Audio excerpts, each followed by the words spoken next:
Hello, my name is Denise Rodriguez and I'm going to talk about bilingualism. Okay, what is bilingualism? Bilingualism is the ability to speak two languages. It can be used at home for a day to day normal life or even for a professional purpose at work. It can be learned at home with the help of books, magazines, and even in the internet. We have a lot of help with the YouTube videos, quizzes, presentations, platforms, or even there are some sites where you can put any topic that you have and random people, or it can be a professional or a normal person, they can solve your doubt, or they can say, I think this is the answer because this. And other person might say, I think this is the right because this. And then they might start a debate where they exchange their ideas, their opinions. So they create an exchange of information and they might give you the right answer. So you have a lot of help of home, but I think this is better if you learn it at school, because at school you have the guidance of a professional that is the teacher that can help you to learn the right stuff. Even in the books are professional and they are focused on what are they trying to teach you. It can be for a lot of languages. We have a lot of help for any languages. So bilingualism is the ability to speak two languages, but we have a lot of ways to learn the language that we want. Now we're going to talk about the main benefits of bilingualism for children. This is a controversial subject because many people think that the learn of a second language, being such a young person, he might get the children really confused, but I don't think so. For me, I think that it is better when a children learn the language when they are so little, because they are like a blank space where adults can teach anything and they learn just by watching what they everything that they think it might be important for their life. They want to learn anything, they want to touch, they want to see, they want to taste.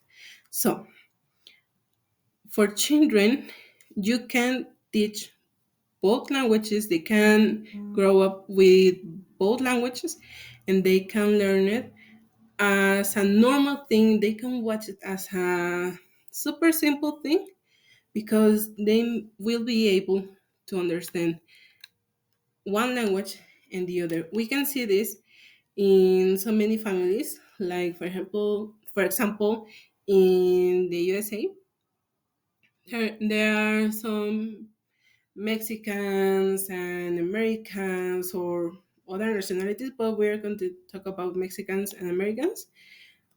One speaks Spanish, the other one speaks English.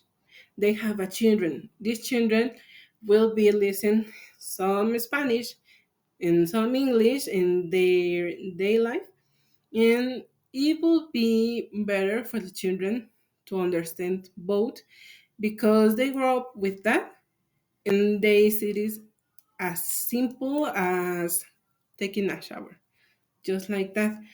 For example, uh, I follow Emi Martinez. He's a goalkeeper from Argentina, but he lives in London. His wife is from Portugal, and they have children. These children can understand Spanish from her father's side and Portuguese for their mother side, but they can also speak English as their mother language because they grew up in, in London. So they see this as simple as playing a game. So I think it's better if a children speak two languages. The strategy of learning bilingualism. Okay, so for the children and for adult is a completely different world in this case, because for a children just want to play a game. They just want to learn by playing with a ball, listening some songs. So if you put let's contemplate this, a kid is gonna hate that thing. It's gonna think that it is really boring and they didn't want to do that. So for our children, you can play games and you can say, this round we're going to play in these languages, but this other round we're going to play in this other language. So the kid will know, okay, this is one, this is the other. Even with a song, you can sing one round in this language, the other round is this other language.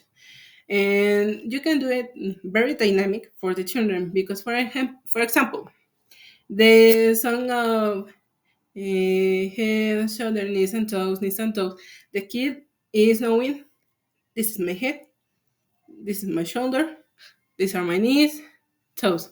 So head, shoulder, knees and toes, and the kid is feeling what they are saying.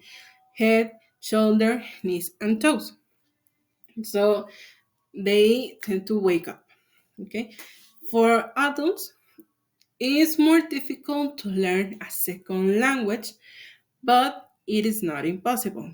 They can practice with some book reading because even in our mother language, when we read a book, it's amazing because we can learn words that we didn't know that existed. For example, in English, I didn't know the word indeed, but I think that it makes um, every sentence of what we're saying, it elevates to sound more elegant. Indeed, that just all right, it's very different. So it can